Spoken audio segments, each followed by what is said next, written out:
On this season of Destination Earth, Akane and I take to Canada's smallest province of Prince Edward Island. PEI is known for many things, including sandy beaches, red cliffs, and being a land full of potatoes. As we explore this amazing province, we'll show you everything from the main city of Charlottetown to the stunning landscapes of Prince Edward Island National Park.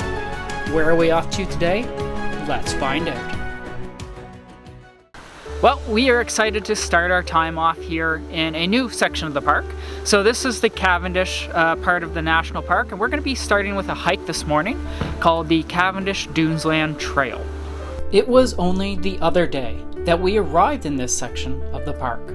Earlier in the trip, we had the opportunity to explore both the eastern part, called Greenwich, and the central part, called Stanhope. Here in the west, we spent a bit of time looking around, including hiking a trail yesterday called the Homestead Trail, the longest trail in the national park.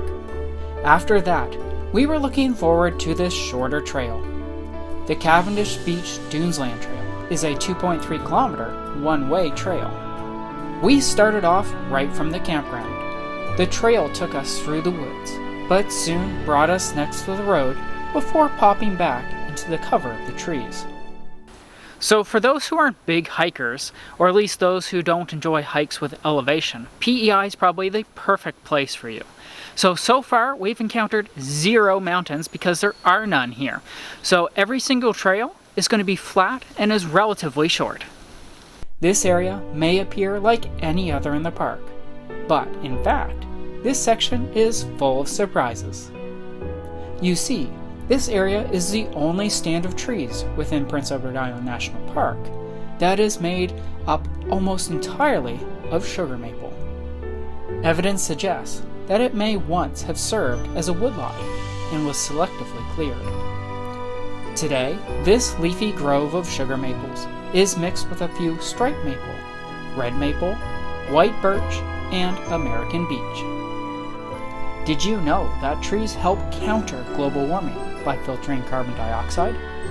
In fact, in 1 year, an average tree inhales 12 kilograms of CO2 and exhales enough oxygen for a family of 4. So just off the trail is this place, Cavendish Beach, and this is one of the most popular areas in this section of the park. We were here a couple days ago on a Sunday, and this place was absolutely packed. Now that it's a Tuesday morning, I'm guessing it's not going to be the same, but we want to show you what it's like anyway. And so we headed down to the end of the wharf to check out the scene and the water.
From here, you can see the dunes. The dunes have been roped off to help protect their fragile condition. We loved seeing the rows upon rows of the dunes that carried all the way down the beach. Heading back, we turned our attention back to the Dunes Land Trail. Although you would never notice it today, the surrounding area used to be an amusement park. Today, Parks Canada has allowed the trees and vegetation to regrow, restoring the forest habitat for wildlife. In just the first 2 years, the forest produced a carpet of new seedlings, improving the ecological health of the forest. So these floating boardwalks you see below me, we've seen them all throughout the national park system here. And I've never seen these before, and they're a really neat alternative to the classic wooden boardwalk or wooden bridge over the water. They're a lot of fun. You can move around a little bit. They're not shaky enough to make you feel unsteady as you're going across. And it's just a really neat thing that I've never seen anywhere else. At the end of the trail, you'll come to a parking lot. There are 2 little side trails here that will take you to some look-offs, so don't forget to check these out. The first brought us to the water's edge. So there are 2 types of landscapes that come to mind when you think of PEI, and the neatest thing is you can see them both here at the very end of the Dunes Land Trail. The first being the red cliffs behind me, and the second being the sandy beaches. The last trail extension took us to some information about Anne of Green Gables, the most famous fictitious character in PEI. We don't see many Japanese information in Canada, but there is a big connection with Anne Green Gables. It's still popular in Japan, and when I was a kid, I could find the book everywhere at school libraries.